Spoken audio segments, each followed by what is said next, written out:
వ్యర్థము చేయుటకు లోకములో నీచులైన వారిని,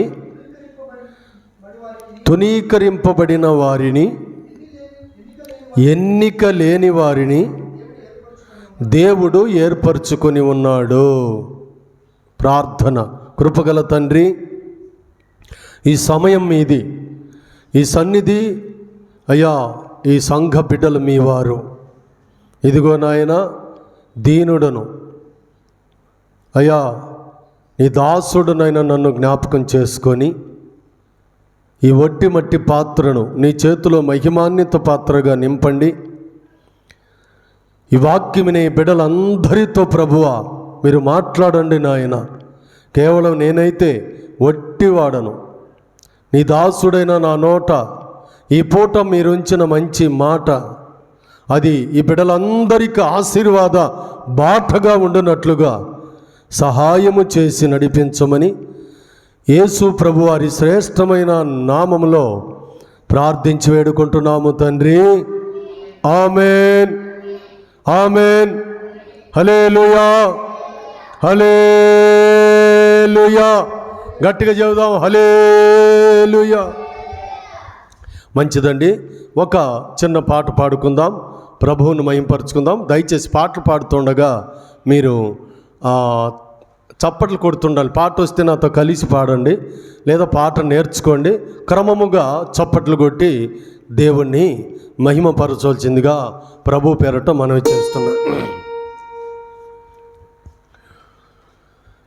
సంగీతనాదాలతో నా దేవుని స్తుతించదన్,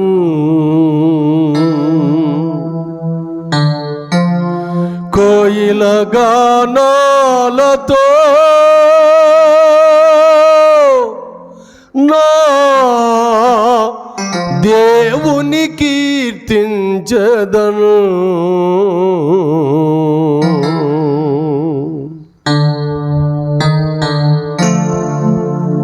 అందరూ కూడా చప్పట్లు కొడుతూ ప్రభువును మహింపరుస్తూ ముందు కొనసాగుదామండి.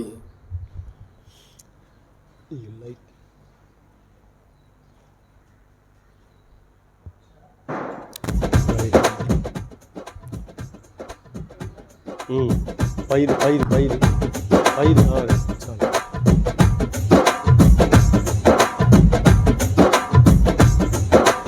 కొట్టండి చప్పట్లు.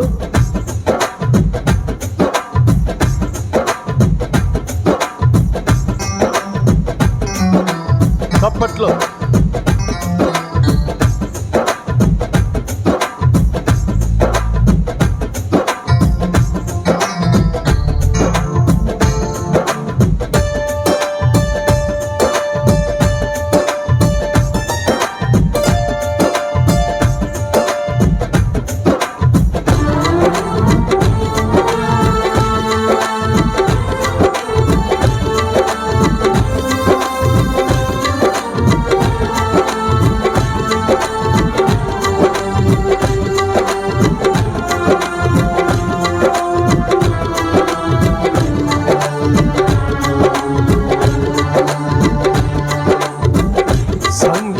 సంగీతనాదాలతో నా దేవుని కీర్తించదన్, సంగీతనాదాలతో నా దేవుని కీర్తించదన్, కోయిల గానాలతో నా దేవుని కీర్తించదన్, కోయిల గానాలతో నా దేవుని కీర్తించదన్, సంగీతనాదాలతో నా దేవుని కీర్తించదన్.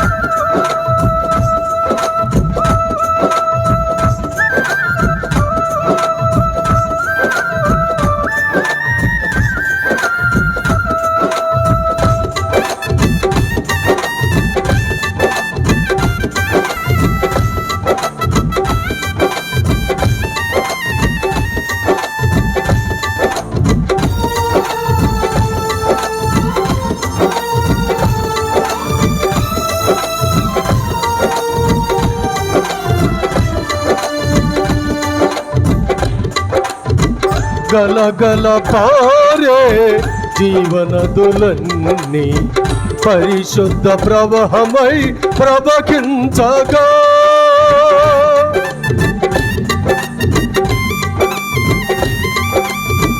గలగల పారే జీవనదులన్నీ పరిశుద్ధ ప్రవాహమై ప్రవహించగా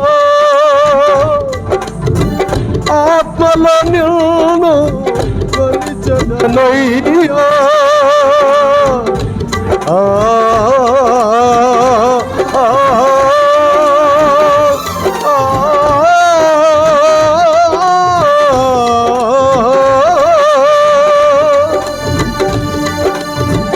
ఆత్మల నిన్ను కొలిచెదనయ్యా నాట్యము చేసి స్తుతింతునయ్యా నాట్యము చేసి స్తుతింతునయ్యా తంబుర సితార నాదముతో మన ప్రభువుని గణపరచదము తారనాదముతో మన ప్రభువుని గణపరచదము సంగీత నాదాలతో నా దేవుని స్తుతించెదన్ కోయిల గానాలతో నా దేవుని కీర్తించెదన్ సంగీత నాదాలతో నా దేవుని కీర్తించెదన్ కొట్టు చప్పట్లో గట్టిగా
ఇశ్రాయేలు స్తుతించి పాడగా యెరికో గోడలు కూలెనుగా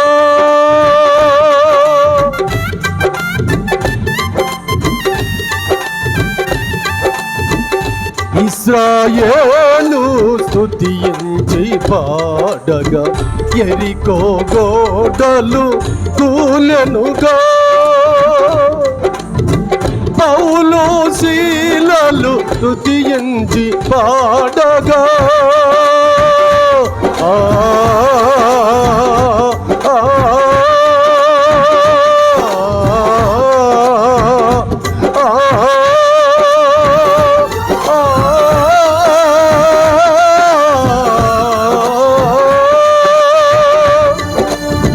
పౌలు శీలలు స్తుతించి పాడగా చెరసాల పునాదులే అదిరెనుగా చెరసాల పునాదులే వణికెనుగా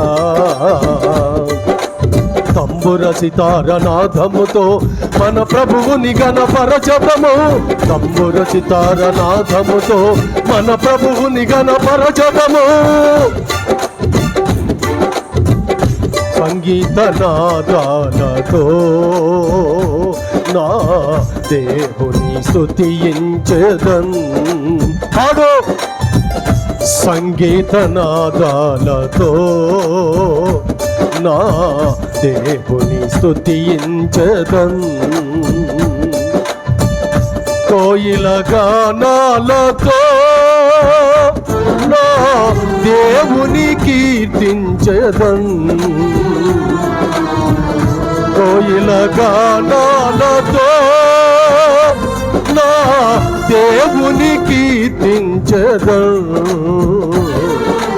తంబుర సితారనాదముతో మన ప్రభువుని గణపరచదము తంబుర సితారనాదముతో మన ప్రభువుని గణపరచదము గీతనాదాలతో నా దేవుని కీర్తించదం సా నిని సా మ పదని సా ని ని ని మా పదని గమదని సా గమదని సా మ పదని సా ని ద పాని ని ని సా సా సా ని ద గ మ మ పదని మ పదని సా గమదని సా ని మ పద సా ని మ ధని సా సంగీత నాదతో నా దేవుని కీర్తించదన్ కోయిల గానాలతో నా దేవుని కీర్తించదన్ సంగీత నాదాలతో నా దేవుని కీర్తించదన్ సా సా సా సా సా సా సా రీ రీ రీ రీ రీ గా గా గా గా గా గా గా మా మా మా మా మా మా మా నీ నీ నీ నీ నీ నీ నీ గా గా గా గా గా రీ రీ రీ రీ రీ మా మా మా మా మా సా సా సా సా సా సా సా సా సా సరి సా సా సరి సా సా సరి సా సా సరి సరి సా సా సరి సా సా సరి సా సా సా మా పదని నిద పని మా పదని నిద పని గమదని గెన పని మా పదని నిద పని గమదని నిద పని మా పదని నిద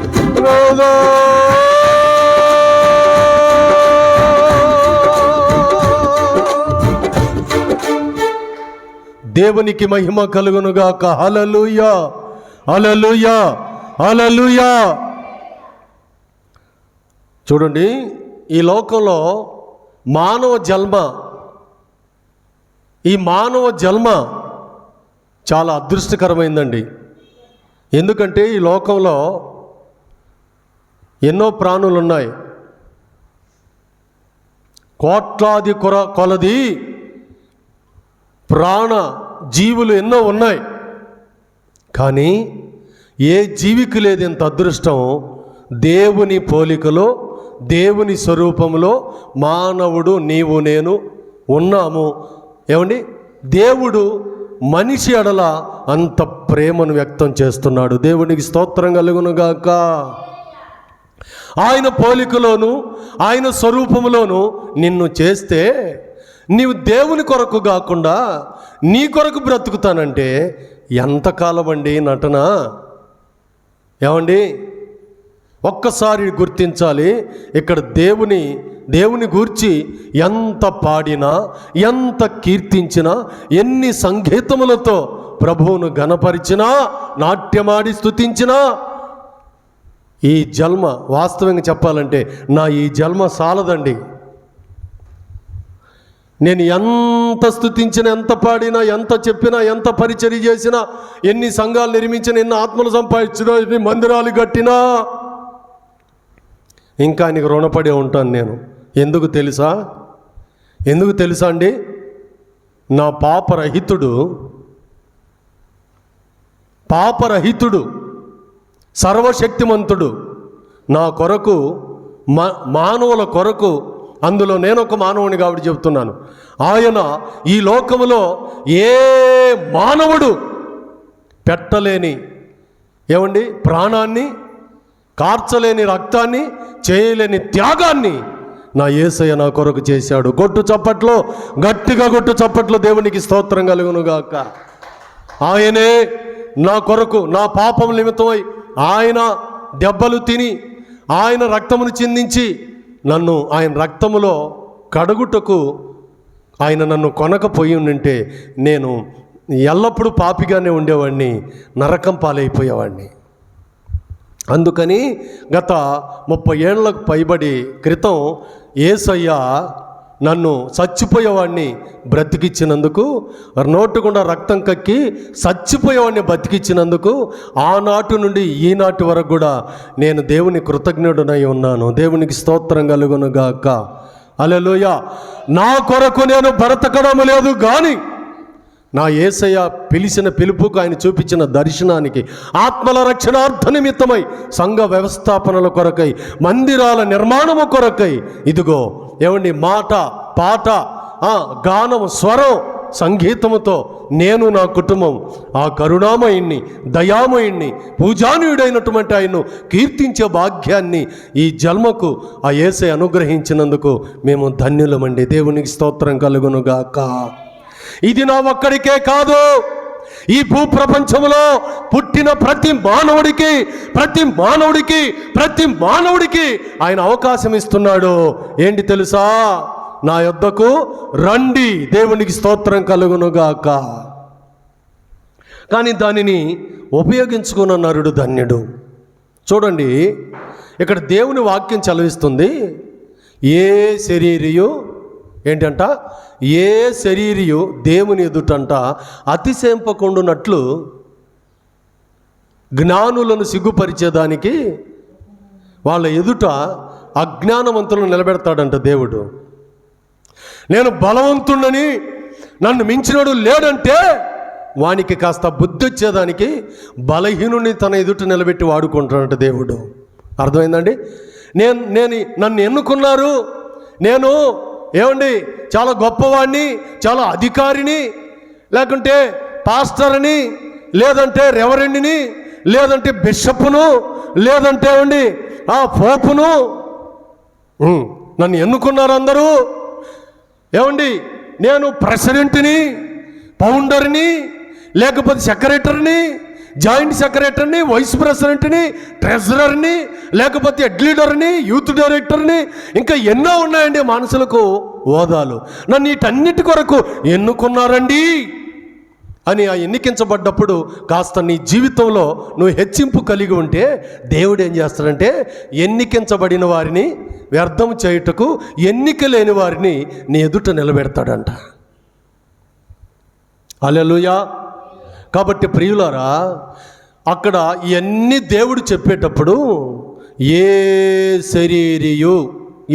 శరీరియు అంటే ఇందులో ఉన్నవాళ్ళు లేదు, లేని వాళ్ళు లేదు, మన దేశస్థులు లేదు, ఇతర దేశస్థులు లేదు.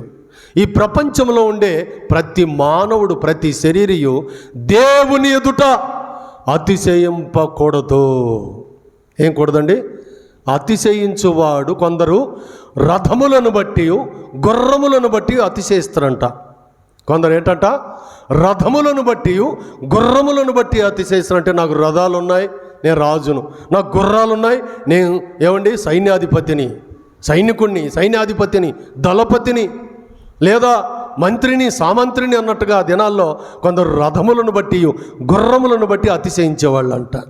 కానీ ఈనాటి కాలంలో కొంతమంది ఎలా ఉన్నారంటే, కొందరు అందమును బట్టి, కొందరు డబ్బును బట్టి, కొందరు మిద్దెలు మేడలను బట్టి, కొందరు ఆస్తులను బట్టి, కొందరు బలగమును బట్టి, కొందరు ఏమండి ఇంకా హోదాలు, అధికారమును బట్టి, ఏమండి కొందరు తెలివి, బుద్ధి, నన్ను మించిన వాడు లేడు, ముంచినాము లేదని బట్టి అతిశయిస్తూ ఉంటారంట. కానీ దేవుని యొక్క వాక్యం ఏమి చదివిస్తుందంటే, అతిశయించువాడు క్రీస్తునందే అతిశయించవలెను. హల్లెలూయా. అతిశయించువారు ఎవరైనా సరే క్రీస్తునందే, యేసునందే, ప్రభువునందే అతిశయించుట నేర్చుకోవాలి. కానీ నీకున్న ఈ లోకంలో వీటన్నిటిని బట్టి నీవు అతిశయింపబడకూడదు. అట్టి అతిశయము ఎలాంటిదంటే చాలా చెడ్డది అని చెబుతుంది వాక్యం. హల్లెలూయా. కాబట్టి ప్రియులారా, అందుకనే ఇలాంటి వారు అందరికీ కాస్త జ్ఞానోదయమైనట్టుగా ఏ శరీరు దేవుని ఎదుట అతిశయింపబడకుండానట్లు అజ్ఞానులను, బలహీనులను, ఎర్రివారిని, వెలివేయబడిన వారిని, ఎన్నిక లేని వారిని దేవుడు ఏం చేస్తున్నంట, ఏర్పరచుకుంటుండంట. దేవునికి స్తోత్రం. చాలాసార్లు మీరు అనుకుంటూ ఉంటారు, నేను ఎంతటి దాన్ని, నేను ఎంతటి వాడను, మేము ఎంతటి వారము అని అనుకుంటూ ఉంటారు. నా ప్రియమైన దేవుని బిడ్డ, ఇదిగో నువ్వే దేవునికి కావాలి. దేవునికి స్తోత్రం. హల్లెలూయా.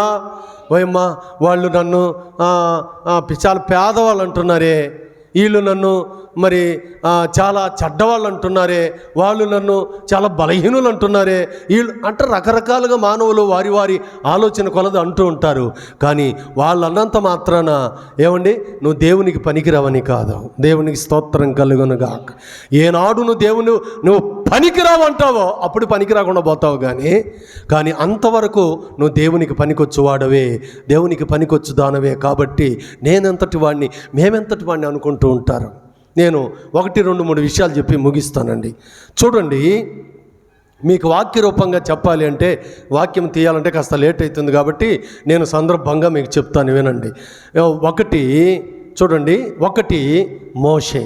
చెప్పండి, ఎవరు చెప్పండి, చెప్పండి చెప్పండి చెప్పండి. 1 గట్టిగా చెప్పాలి. 1 మోషే. దేవునికి స్తోత్రం కలుగునుగాక. 2 ప్రియమైనటువంటి వారలారా, 2 గిద్యోను. ఎవరు చెప్పండి, గిద్యోను. 2 ఎవరంట, గిద్యోను. 3 పేతురు. దేవునికి స్తోత్రం కలుగునుగాక.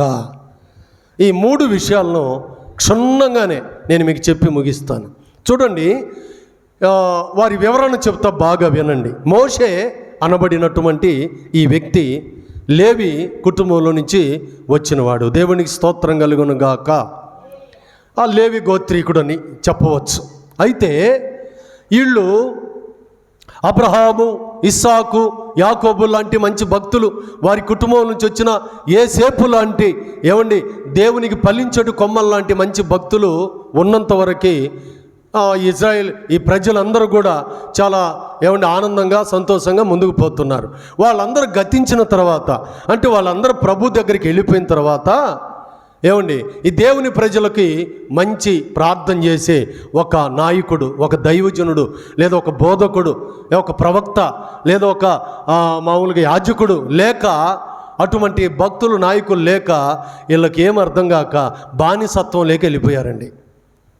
ఎక్కడికి వెళ్ళిపోయారు చెప్పండి?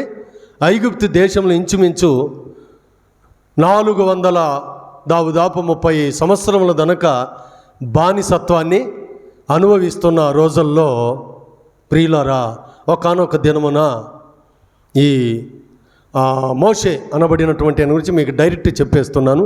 ఆయన చరిత్ర చాలా ఉంది. ఒకానొక దినమున దేవుడు మోషేతో మాట్లాడుతున్నాడు.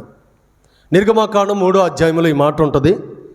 ఆయన తన యొక్క గొర్రెల మందను మేపుకొనుచు ఆ కొండకి వెళ్ళిపోతాడు. హోరేబు పర్వతం, దాన్ని దేవుని పర్వతం అని కూడా అంటారు.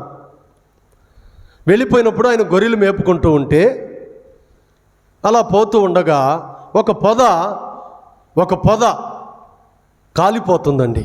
ఏం జరుగుతుంది చెప్పండి? ఒక పొదల్లో మంటలు రేగుతూ ఉన్నాయి, పైకి ఎగుస్తున్నాయి మంటలు, జ్వాలలు. ఇది దేవుని పర్వతం, ఇది హోరేబు దేవుని పర్వతం. ఈ కొండకు ఎవరు రారు, నేను రావాలన్నా నాకు భయం.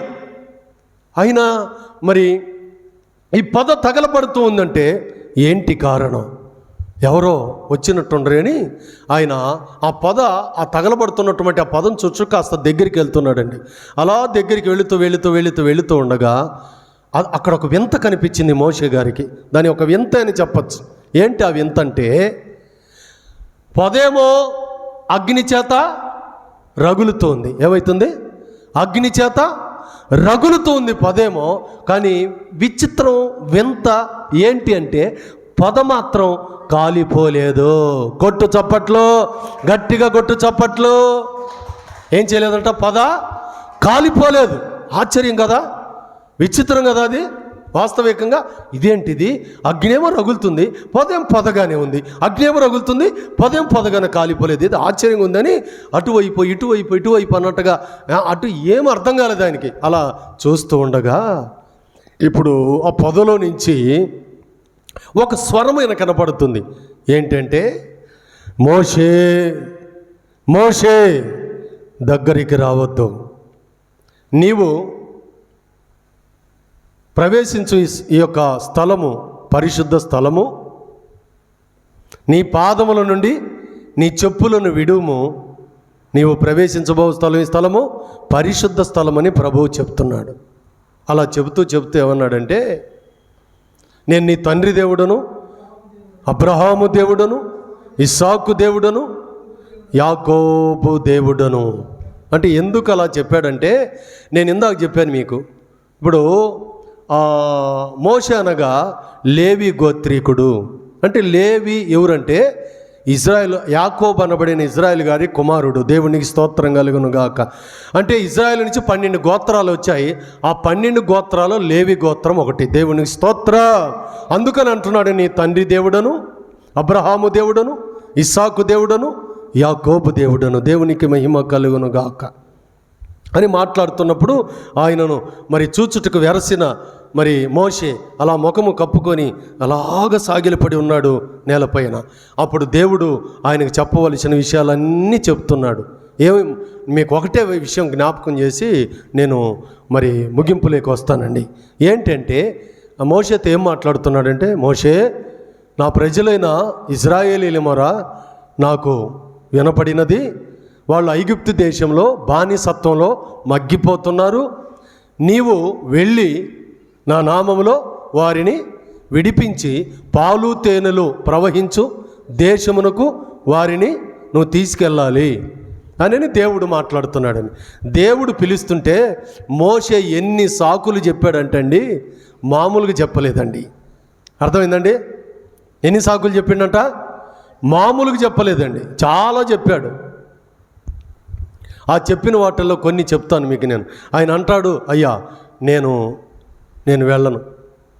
ఒకటి పిరికివాడన్నమాట. రెండవది, మరి నన్ను నువ్వు వెళ్ళమడుతున్నావు, నేను ఎవరితో ఏం మాట్లాడాలో నాకు తెలీదు.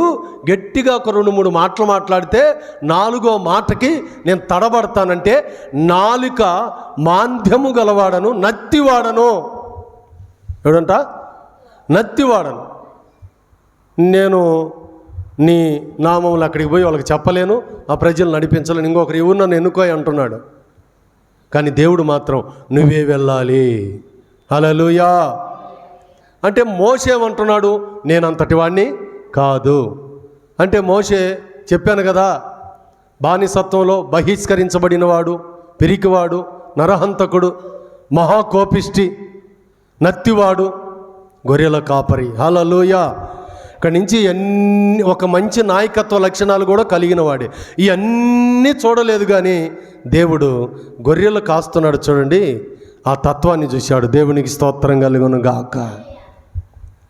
పిలిస్తే అయ్యా నేను నత్తుణ్ణి, పిలిస్తే అయ్యా నేను నరహంతకుణ్ణి, పిలిస్తే నేను పిరికివాణ్ణి, పిలిస్తే అయ్యా నేను పోను, నేను బానిసను, వెలివేయబడిన వాడిని అని నేను చెప్తున్నాడు. అయితే దేవుడు అంటున్నాడు, మోషే నువ్వు వెళ్ళు, నీతో నేను తోడుగా ఉంటా, నీకు సహాయకుడిగా మీ అన్నయ్యన అహరోను పంపిస్తా.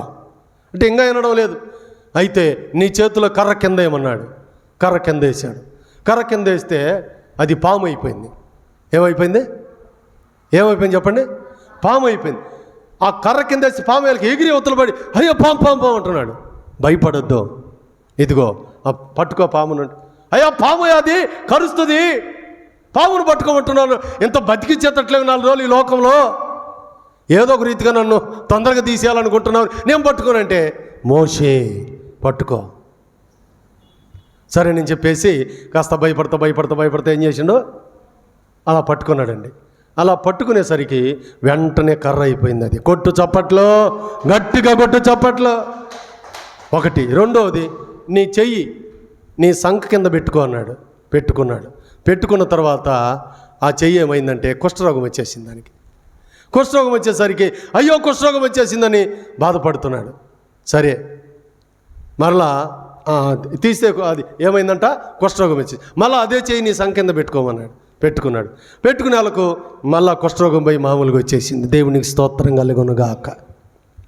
అంటే దేవుడు చెప్పినప్పుడు నమ్మాలండి ఎవరైనా కూడా. కానీ నమ్మకపోగా మోషే ఏం చేసిండు, సూచక క్రియలు మోసే ఎదురు చూపించండు దేవుడు.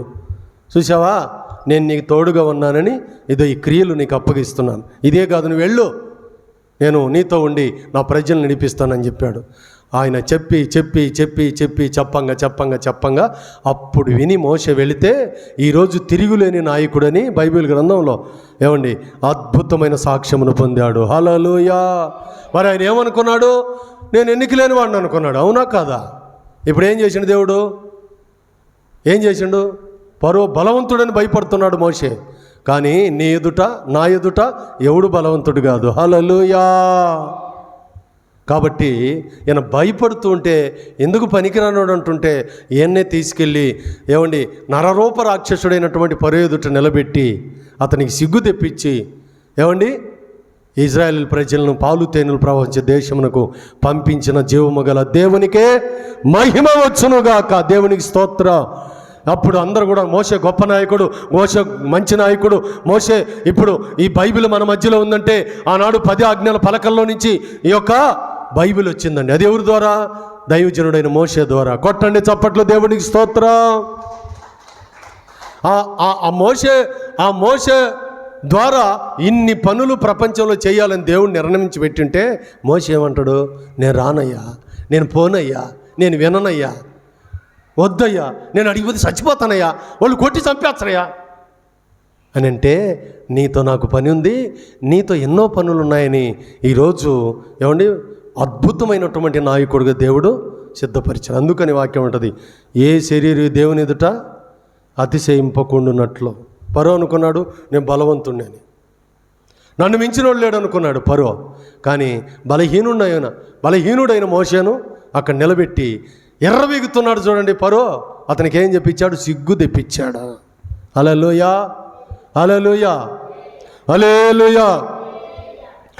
ఎర్ర సముద్రము నీ ఆజ్ఞ మేరకు రహదారిగా మారగా. చప్పట్లు. ఎర్ర సముద్రము నీ ఆజ్ఞ మేరకు రహదారిగా మారగా. దాటిరే నీ జనులు బహుక్షేమముగా. దాటిరే నీ జనులు బహుక్షేమముగా.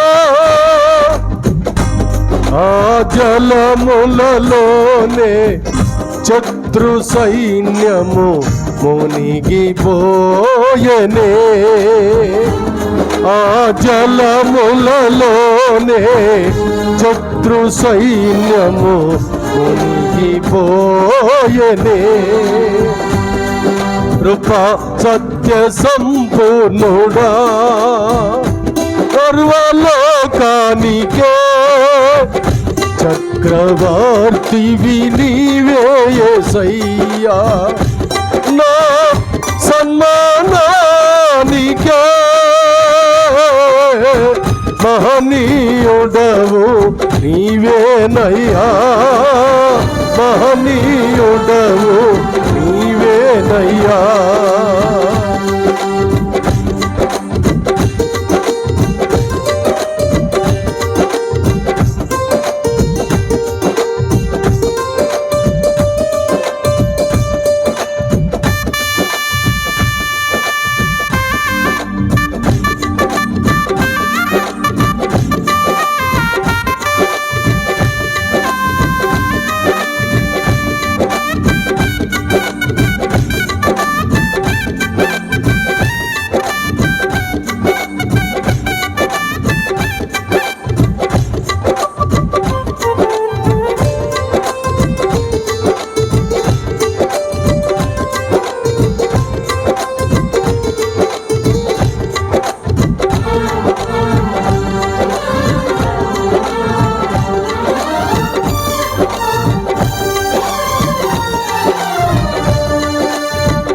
నైవేద్యములు దహన బలులు నీవు కోరవుగా.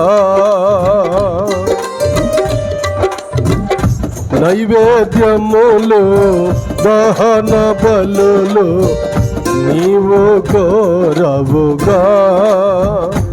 నా ప్రాణాత్మ శరీరమే బలి అర్పణ కాగా. నా జిహ్వ బలులు స్తోత్ర బలులుగా మారిపోయెనే.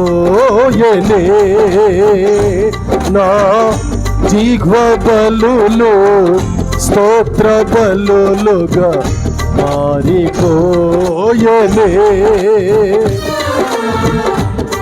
కృపా సత్య సంపూర్ణుడా సర్వలోకానికే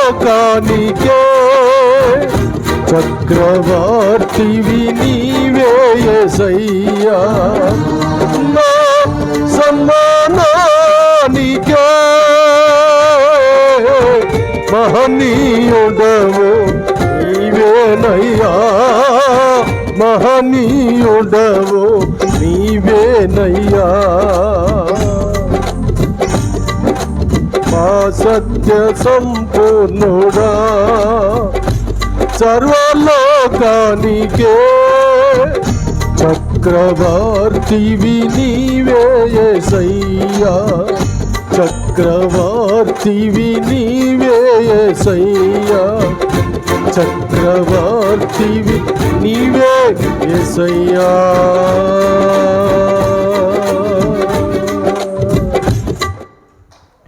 దేవునికి మహిమ కలుగునుగాక. హల్లెలూయా. దేవుని వాక్యం అంటుంది, ఏ శరీరం దేవుని ఎదుట చెప్పుకున్నట్లు జ్ఞానులను సిగ్గుపరిచేదానికి ఎన్నిక లేని వారిని, యోగ్యత లేని వారిని, బలహీనులను, ఎర్రివారిని, పిచ్చివారిని ఎన్నుకుంటాడని దేవుని వాక్యం చదివిస్తుంది. ఈ గుణ లక్షణాలన్నీ కూడా మోషేలో కొన్ని మనం చూస్తున్నాం. చెప్పాను కదా, ఏమండి, బానిస, బహిష్కరించబడినవాడు అంటే దేశము నుంచి వెలివేయబడినవాడు. బానిస, కోపిష్టి, నరహంతకుడు, ఏమండి, అంటే బహిష్కరించబడినవాడు. వాస్తవికంగా అండి, నత్తివాడు, పిరికివాడు, గొర్రెల కాపరి. దేవునికి స్తోత్రం కలుగునుగాక. ఎందుకు పనికిరాడు అని అన్న ఇతన్ని యేసయ్య ఏం చేశాడు? దేవుడు ఏం చేసిండు? పనికొచ్చే సాధనంగా చేశాడండి. ఓ ప్రియమైన దేవుని బిడ్డ, సహోదరి, సహోదరుడా, ఈ యొక్క ఆరాధన దినమనందు నేను ఇంకెత్తడితో ముగిస్తున్నాను, సమయం లేదు కాబట్టి. దేవుని వాక్యం విలువైనది, శ్రేష్టమైనది, సత్యమైనది. దేవుని వాక్యము రెండంచులు గల వాడిగల ఖడ్గం. అది నీతో నాతో మాట్లాడుతున్నప్పుడు ప్రాణాత్మల విభజింప చేయనట్టుగా దూసుకొని వెళ్ళిపోద్దండి. దేవునికి స్తోత్రం కలుగునుగాక. దానికి వ్యతిరేకమైన ఏ నీలో ఉన్న, నాలో ఉన్న ఆ ఖడ్గము తెగ్గొట్టేస్తుందండి. దేవునికి స్తోత్రం. ఆ వాక్య ఖడ్గము. దేవునికి మహిమ కలుగునుగా. కాబట్టి నేను ఎంతటి వాడిని, ఎంతటి దానను, ఎందుకు పనికిరాని వాడిని, పనికిరాని దానను, నాకేమి తెలుసు, మేము ఎంతటి వాళ్ళమని, ఏమండి, చాలామంది నేను ఎగతాళి చేస్తుండొచ్చు, హేళన చేస్తుండొచ్చు, బాధిస్తూ ఉండొచ్చు, ఏమండి, వెలివేసినట్టుగా ప్రవర్తిస్తుండొచ్చు. నీ వాళ్ళే నిన్ను పట్టించుకోకపోవచ్చు. నువ్వు ప్రాణప్రదంగా ప్రేమించే వాళ్ళే నిన్ను త్రోసివేసి ఉండొచ్చు, నిన్ను వదిలివేసి ఉండొచ్చు. ఓ ప్రియా సహోదరుడా, ఓ ప్రియా సహోదరి, నువ్వేమన్నా ఇలాంటి సందర్భంలో, ఇలాంటి విషయాల్లో ఉండి దిగులు పడుతున్నావా, చింతపడుతున్నావా, బాధపడుతున్నావా?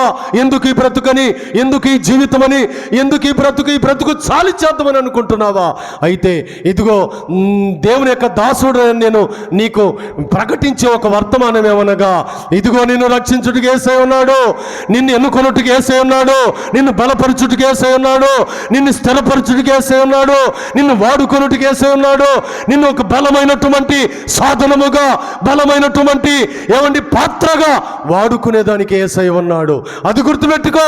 యేసయ్య వైపు చూడు, యేసయ్యను నమ్ము, యేసయ్య బిడ్డగా ఆయన యొక్క మార్గంలో నడిచి ధైర్యవంతుడవై, ధైర్యవంతురాలవై ఆయన పనిముట్టుగా, పని పాత్రగా వాడబడు. అది నీకు జన్మకు ధన్యతగా భావించి నువ్వు ముందు అడుగేసి నడిచినట్లయితే ఈ వాక్యము దేవుడు నీ కొరకు దీవెనకరంగా ఉంటుంది.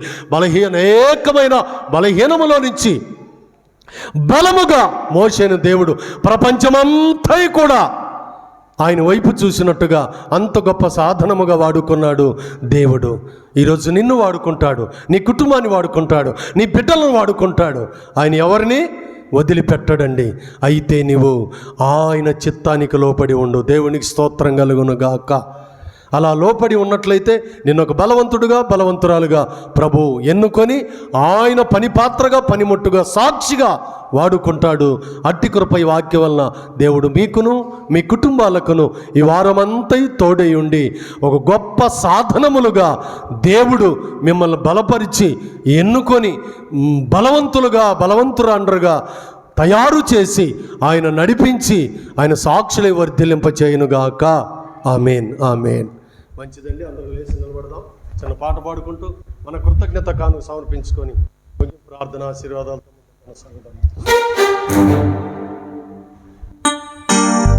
అందరం లేచి నిలబడినట్లయితే ఈ పాట పాడుకుంటూ కృతజ్ఞత కానుక సమర్పించుకొని ముగింపు ప్రార్థన ఆశీర్వాదాలతో మనం ముందు కొనసాగుదామండి.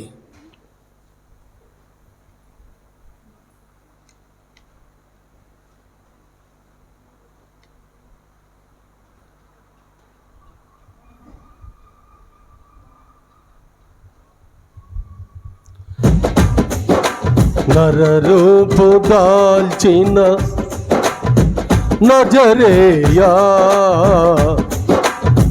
నాయద నీవే యేసయ్యా.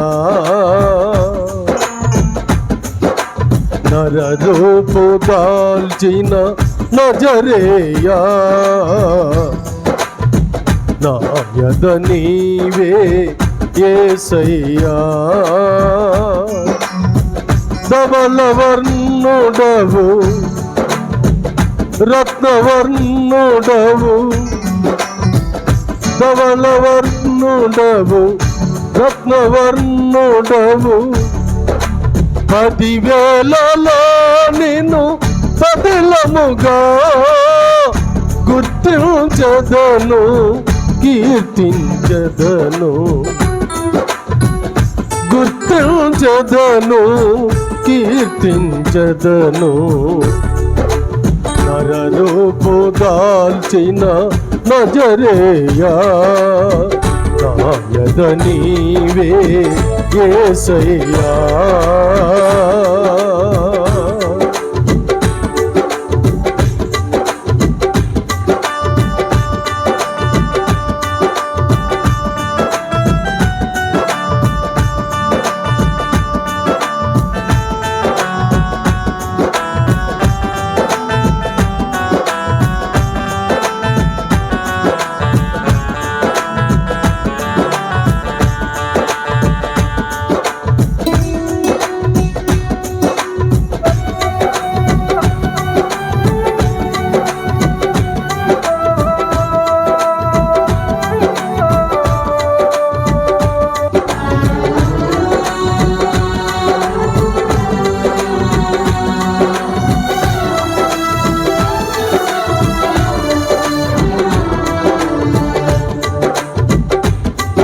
పద్మరాగముల పోలిన పెదవులు దర్శిసురాత్ర పూజిత కరములు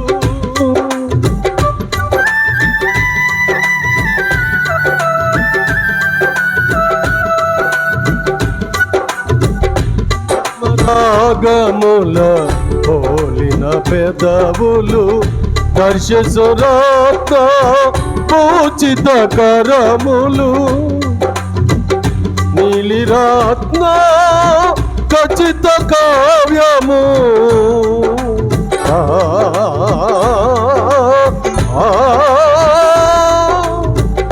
నీలిరత్న ఖచ్చిత కావ్యము మేలిమి బంగారు పాదములు మేలిమి బంగారు పాదములు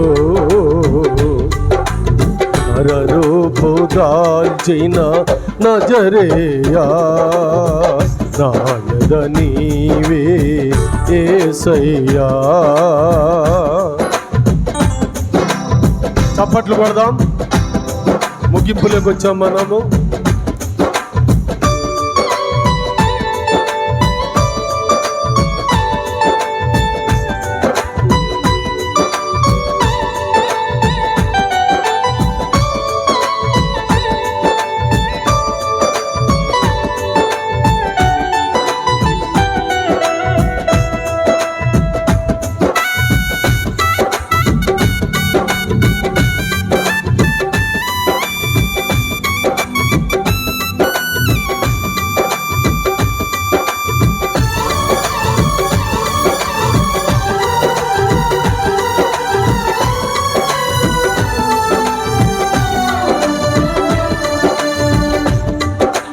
లెబనోను పర్వత తుల్య వైఖరి,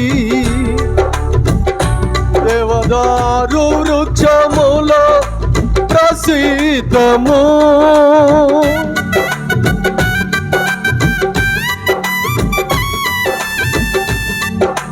లెబనోను పర్వత తుల్య వైఖరి, దేవదారు వృక్షములో ప్రసిద్ధము. అతి మధురము అతని నోరు, అతి మధురము అతని నోరు, అతి కాంక్షణీయుడు నా ప్రియుడు స్నేహితుడు, అతి కాంక్షణీయుడు నా ప్రియుడు స్నేహితుడు.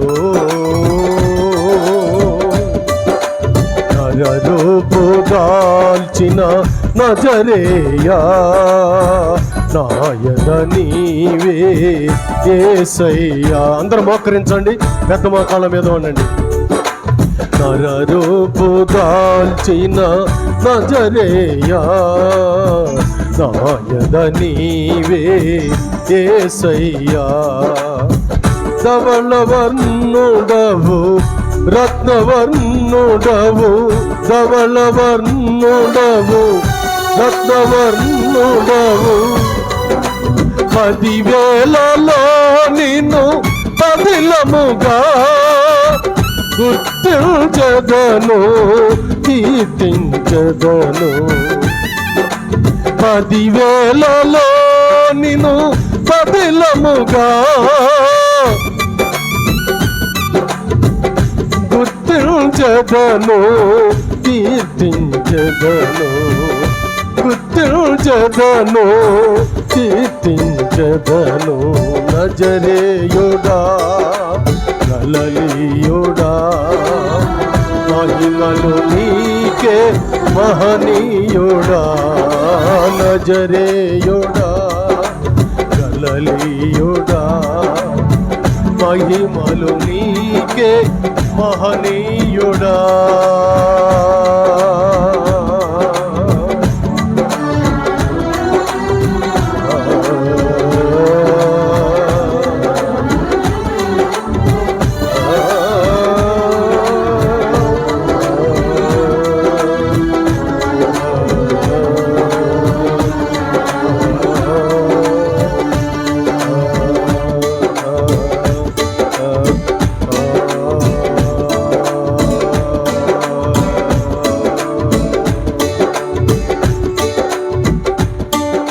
దేవునికి మహిమ కలుగునుగాక. హల్లెలూయా, హల్లెలూయా, హల్లెలూయా. మంచిదండి. అలా అందరూ అలాగనే మోకరించి నాతో కూడా ప్రార్థనలు ఏకీవించినట్లయితే కళ్ళు మూసుకొని తలలు వంచి ప్రార్థనాపూర్వకంగా ముందు కొనసాగుదామండి. సకల ఆశీర్వాదములకు కారణకర్తమైన మా తండ్రి వందనాలయ్యా. ఈ సమయంలో అయ్యా ఇదిగో తండ్రి యొక్క పునరుద్ధానపు విశ్రాంతి ఆరాధనలో ప్రవేశించిన ఈ బిడ్డలందరి కొరకై ప్రార్థిస్తున్నాను అయ్యా. ఇంతవరకు మీరు చక్కటి సందేశం ద్వారా మాతో మాట్లాడుతూ వచ్చారు స్వామి. అవును నాయన, ఈ లోకమంతా మమ్మల్ని ఎగతాళి చేసిన, హేళన చేసిన, ఎన్నిక లేని వారన్నా, బలహీనులన్నా, పనికిరాని వారన్నా, మీరు మాత్రం పనికొచ్చే పాత్రగా చేసే దేవుడని, మీరు మీ సాక్షిగా నడిపించే మా దేవుడని నాయన ఆనాడు మోషేను ఎన్నుకొని ప్రపంచ నలుమూలల గొప్ప సాక్షిగా నిలబెట్టిన దేవుడని మేము విన్నాము స్వామి. ఈ వాక్యమంతా కూడా ప్రభువా మీ సన్నిధికి వచ్చిన ప్రతి బిడ్డలో వారి హృదయాల్లో ఉంచి అందరూ కూడా నీ సాధనములుగా వాడబడినట్టుగా కృప దయచేయండి. నీ సాక్షులుగా నడిపించబడినట్టుగా సహాయం చేయండి. ఇదిగో నాయన నీ కృప చేత నడిపించండి. కొంతమంది బిడ్డలు రాలేకపోయారు, క్షమించి మన్నించండి. వచ్చిన బిడ్డలందరినీ, వారిని వారి కుటుంబాలను, ఈ లైవ్లో చూస్తున్న ప్రతి బిడ్డలను, వారిని వారి కుటుంబాలను ఈ వారమంతయు ప్రభువా నీ యందు బలవంతులుగా బలపరిచి వాక్యపు ఆశీర్వాదము అనుభవిస్తూ తండ్రి నీ సాక్షులే వర్ధిల్య కృప దయచేయం. ప్రేమతో మీ బిడలు మీ సన్నిధిలో వేసిన కానుకల ద్వారా 30 దింతలు 60 దింతలు 100 దింతలుగా అయ్యా వేల లక్షల కొలదిగా ఈ బిడ్డలందరికీ సహాయం చేసి నడిపించు, దీవించండి. మరి ప్రతి అవసరత నీ మహిమలో తీర్చండి నాయన, సహాయించండి, కృప చూపండి స్వామి. ఇంకా మా గ్రామాన్ని, మండలాన్ని, మా యొక్క దేశాన్ని, దేశ ప్రజలను రక్షించి కాపాడి నడిపించి మహిమ పొందమని నీ సన్నిధిలో ప్రార్థించిన బిడ్డల్ని, పరిచర్య చేసిన బిడ్డల్ని, పాటలు పాడిన బిడ్డల్ని, సంగీతం వాయించిన బిడ్డల్ని తండ్రి నైనా, సాక్ష్యములు చెప్పిన బిడ్డల్ని, జ్ఞానవాక్యంలో పాలు పొందిన బిడ్డల్ని, వాక్యమున్న ప్రతి బిడ్డలను నాయన ఆశీర్వదించి దీవించి ఈ వారమంతా వర్ధిల్లింపచ్చి ఆది నుండి అంతవరకు మీరు మా మధ్యలో జరిపించి నడిపించినందుకు వేల కొలది కోట్ల కొలది స్తుతి స్తోత్రములు మీకే సమర్పించుకొనొచ్చు. తిరిగి వచ్చే వారం వరకు నన్ను, మా ఆత్మీయ బిడ్డలందరినీ, ఈ లైవ్లో చూస్తున్న బిడ్డలందరినీ మీ హస్తాలకు అప్పగిస్తూ మీరే కాచి కాపాడి నడిపించమని యేసయ్య పరిశుద్ధమైన నామమున ప్రార్థించి వేడుకుంటున్నాము తండ్రి, ఆమేన్. మన తండ్రి అయిన దేవుని ప్రేమయు, కుమారుడైన యేసుక్రీస్తు వారి నిత్య కృపయు, పరిశుద్ధాత్ముని అన్నిన్ని సహవాసమును సమాధానమును మనకును లోకములో సకల కోటి పరిశుద్ధులకును ఇప్పుడును ఎల్లప్పుడును సదాకాలము తోడయుండి ఆశీర్వదించి దీవించి నడిపించును గాక, ఆమేన్. యేసు రక్తమే జయం, సిలువ రక్తమే జయం. యేసు నామమున సంపూర్ణ విజయము కలుగును గాక, ఆమేన్. హల్లెలూయా, హల్లెలూయా, హల్లెలూయా. దేవునికి స్తోత్రాలు. మీ అందరికీ వందనాలండి, అందరికీ వందనాలు. ఈ ఆరాధన ఇంతటితో ముగించబడింది. మీ అందరి కొరకు మేము ప్రతిదినం ప్రార్థన చేస్తున్నాం. ఇంకా మీ ప్రార్థన అవసరతలు ఏమైనా ఉంటే మాకు తెలియచేయండి, తప్పకుండా మేము మీ కొరకు ప్రార్థన చేస్తాం. ప్రార్థన ఎవరైనా ఏర్పాటు చేసుకోవాలనుకున్న వాళ్ళైతే మాకు ముందుగానే తెలియచేయండి, తప్పకుండా మీ గ్రామాలకు వస్తాం, మీ ఇండ్లకు వస్తాం. ప్రార్థన పెట్టి ప్రభు వలన మీరు దీవించబడినట్టుగా మేము ముందు కొనసాగుతామండి. దయచేసి ప్రార్థన చేయించుకునేవాళ్ళు మరి మీరందరూ ముందుకు వచ్చే ముందు ఈ వారములో 15వ తేదీ మనకు సంపూర్ణ రాత్రి ప్రార్థన ఉంటుందండి. తప్పకుండా కుటుంబాలుగా వచ్చి సంపూర్ణ రాత్రి ప్రార్థనలో పాలు పొంది దైవ దీవెనలు పొందండి. దేవుడు మిమ్మల్ని దీవించునుగాక, ఆమేన్.